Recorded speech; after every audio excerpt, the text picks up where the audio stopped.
World समाचार हिंदी। तो चलिए आज चलते हैं जापान के सफर पर। एक ऐसा देश जिसने शायद लंबी और सेहतमंद जिंदगी का कोड क्रैक कर लिया है। हम पता लगाएंगे कि उनकी इतनी लंबी उम्र के पीछे आखिर कौन से रहस्य छिपे हैं। ये सच में एक पहेली की तरह है ना?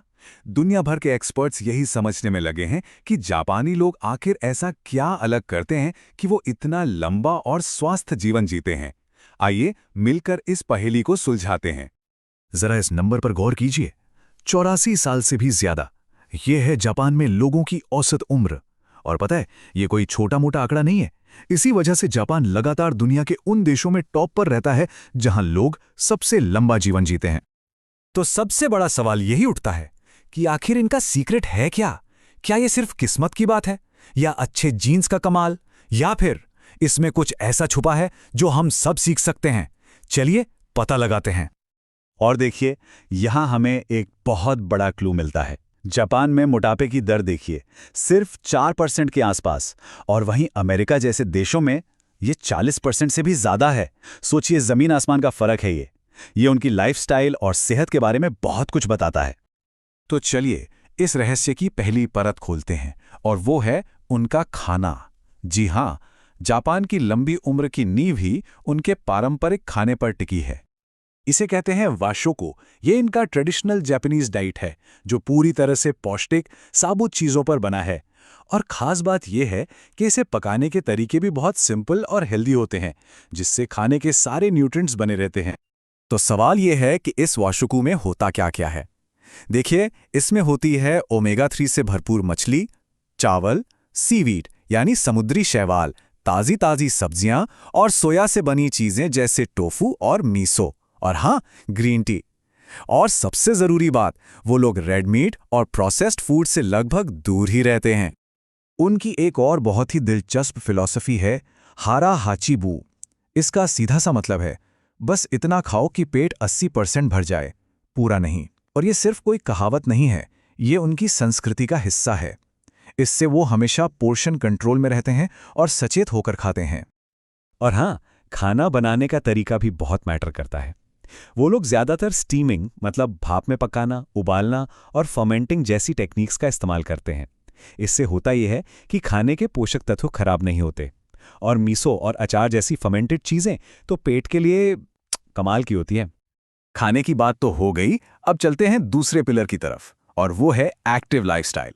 जापान में एक्सरसाइज कोई अलग से करने वाला काम नहीं है, बल्कि वो उनकी रोज की जिंदगी का ही एक हिस्सा है। ये सोच बहुत जरूरी है। उनके लिए रोजमर्रा की जो भागदौड़ है वही उनकी एक्सरसाइज है। वो इसे जिम जाने जैसे किसी अलग काम की तरह नहीं देखते। यहाँ आप दोनों मॉडल्स में फर्क साफ साफ देख सकते हैं। एक तरफ है वेस्टर्न मॉडल, जहाँ लोग कभी कभी जिम जाकर हैवी वर्कआउट करते हैं, और दूसरी तरफ है जापानी मॉडल, जहां पैदल चलना, साइकिल चलाना, सीढ़ियां चढ़ना, ये सब रोज की आदत में शामिल हैं। और यही कंसिस्टेंसी, यही निरंतरता है जो लंबे समय में सेहत के लिए ज्यादा फायदेमंद होती है। तो हमने डाइट और एक्टिविटी की बात कर ली। अब आते हैं तीसरे और शायद सबसे यूनिक पिलर पर, उनका दिमाग और समाज। क्योंकि लंबी उम्र सिर्फ शरीर की नहीं, बल्कि मन की सेहत और सामाजिक जुड़ाव पर भी टिकी होती है। ये कमाल का शब्द है, इकिगाई। इसका मतलब है जीने की एक वजह। मतलब अपने काम में, अपने शौक में, परिवार में या समाज में खुशी और एक मकसद ढूंढना। माना जाता है कि जिनके पास अपना इकिगाई होता है वो ज्यादा लंबा और खुशहाल जीवन जीते हैं। इतना ही नहीं, उनका समाज भी इसमें एक बड़ा रोल निभाता है। मजबूत सामाजिक और पारिवारिक रिश्ते, एक दूसरे की मदद करने वाली कम्युनिटी सिस्टम, बड़ों के लिए इज्जत, और हाँ, सबके लिए आसानी से उपलब्ध हेल्थ केयर। ये सारी चीजें मिलकर एक ऐसा माहौल बनाती हैं जो लंबी और सेहतमंद जिंदगी को सपोर्ट करता है। और वो लोग प्रिवेंटिव चेकअप्स पर भी बहुत जोर देते हैं। तो इतनी सारी बातें जानने के बाद हम इससे क्या सीख सकते हैं? चलिए अब इन सारे सीक्रेट्स को कुछ आसान लेसन में बदलते हैं, जिन्हें हम सब अपनी जिंदगी में अपना सकते हैं।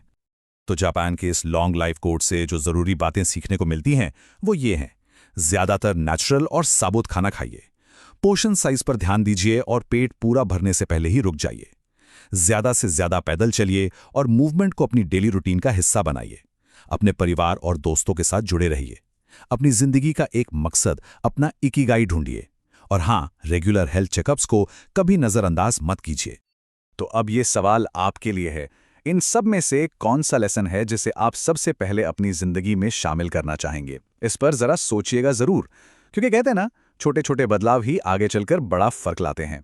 अगर आपको हमारा ये विश्लेषण पसंद आया और जानकारी भरा लगा तो प्लीज इसे लाइक करें, शेयर करें और अपने विचार नीचे कमेंट करके जरूर बताएं। हमारे चैनल वर्ल्ड समाचार हिंदी को सब्सक्राइब करना बिल्कुल ना भूलें और हाँ, बेल आइकन भी दबा दें ताकि हमारे नए वीडियोस आप तक सबसे पहले पहुंचे। धन्यवाद देखने के लिए और अधिक अपडेट्स के लिए हमारे चैनल को सब्सक्राइब करें।